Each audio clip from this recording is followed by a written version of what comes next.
विनम्र अनुरोध करना चाहता हूँ कि ये आपका ही नहीं, ये सारे देश के सरकारी कर्मचारियों का सवाल, और खाली केंद्र सरकार के कर्मचारियों का सवाल नहीं है, राज्य सरकार के कर्मचारियों का सवाल। सरकार ने इसको बिल्कुल राजनीतिक जो है वो स्वरूप दे देने का काम किया,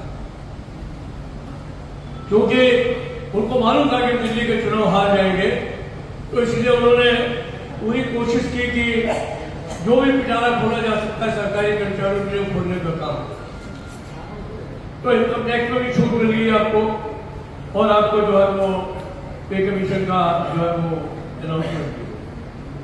लेकिन अभी आप देखिए कि अनाउंसमेंट के बाद उस समय तो ऐसा लगा था कि ऐसे लग रहा था कि बस अभी कल ही ये कमेटी बन जाएगी, फौरन हो जाएगा। मैं कहीं बाहर था तो मुझे फोन करके वापस बुलाया गया, कमेटी सेक्रेटरी ने कहा कि टाइम से रेफरेंस पा करके फाइनल कर लीजिए। तो मैं कटछाट करके आकर के उसकी मीटिंग को किया, और मीटिंग करने के बाद में जो हमें कहना था, हमारे लोगों को कहना था, उन्होंने कहा कि उसको लिख के भी दे दिया। उसके बाद में फिर सन्नाटा है।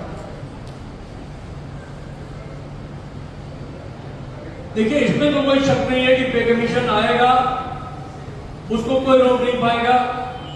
पे कमीशन 1 जनवरी 2026 से ही लागू होगा, उसमें भी कोई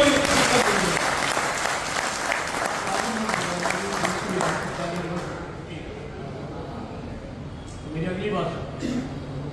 लेकिन अगर ये 27 में रिपोर्ट आई और 27 में लागू होने का काम हुआ, तो ये जिस दिन से लागू होगा आपके अनाउंसमेंट उसी दिन से मिलेगा,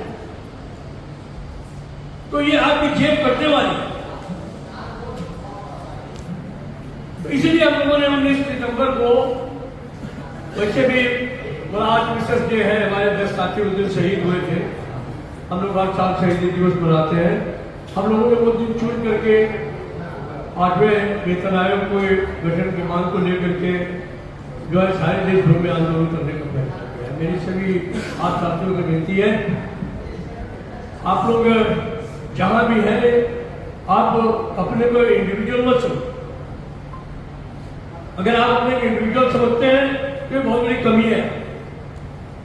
आप खुद लीडर हैं, जहां आप काम कर रहे हैं वहां कुछ लोगों को लीड करते हैं, नहीं करते?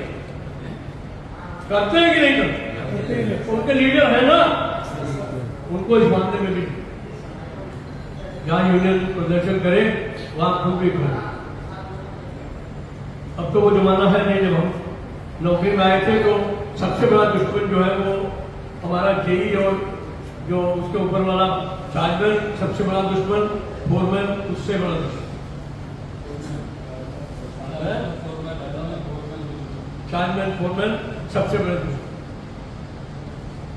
तो उस जमाने में यूनियन में घुसने भी नहीं देते थे चार्जमैनों को, फोरमैनों को। मैं तो जितनी मुश्किल से यूनियन में प्रवेश पाया हूं मैं जानता हूँ। सीनियर मैंने चुनाव किया डेलीगेट का, तो मैं डेलीगेट के चुनाव वो सोच रहे थे पहले यूनियन इंजीनियर्स के या चार्जमैनों की एक अलग कॉन्स्टिट्यूंसी, जब तक मैं नहीं लड़ने का फैसला, तब तक उनकी अलग कॉन्स्टिट्यूंसी थी कि सारे चार्जमैन वोट डालेंगे, एक आदमी हो जाएगा चार्जमैन फोरमैन, तो हो जाता था डेलीगेट।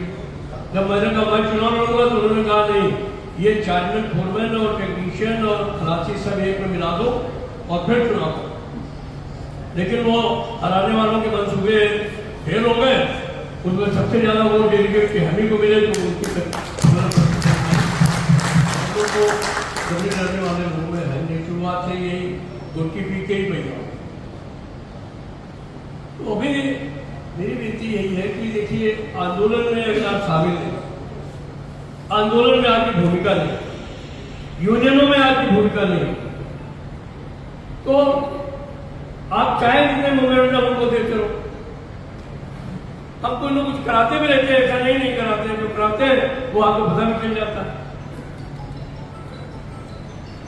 आखिर से आर्डर रिस्ट्रिक्शन का लाभ जेई और एसएससी को मिला या नहीं? आज वो रोज मेरे से कहते हैं कि इसको रिव्यू करा दीजिए। हम रिव्यू नहीं होने दे रहे हैं, क्योंकि रिव्यू होगा तो हमारे ऊपर की पोस्टें ज्यादा हो गई हैं, वो कहेंगे इनको कम कर दो। हम कैसे मान सकते हैं?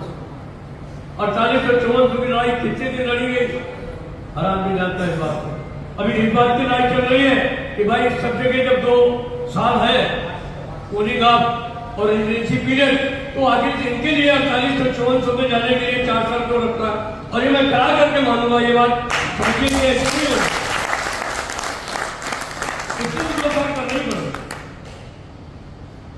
ये फंक्शन नॉन फंक्शन का भेद डाल करके और उसमें समय सीमा बढ़ा देना, ये बिल्कुल गलत है। मैंने इसको डीओपीटी में भी बात किया है, डिपार्टमेंट ऑफ एक्सपेंडिचर में भी बात किया है और इनमें भी बात करते हैं। इसलिए ऐसा कोई समस्या नहीं है, इनको हम लोग कुछ न कुछ करेंगे। आपने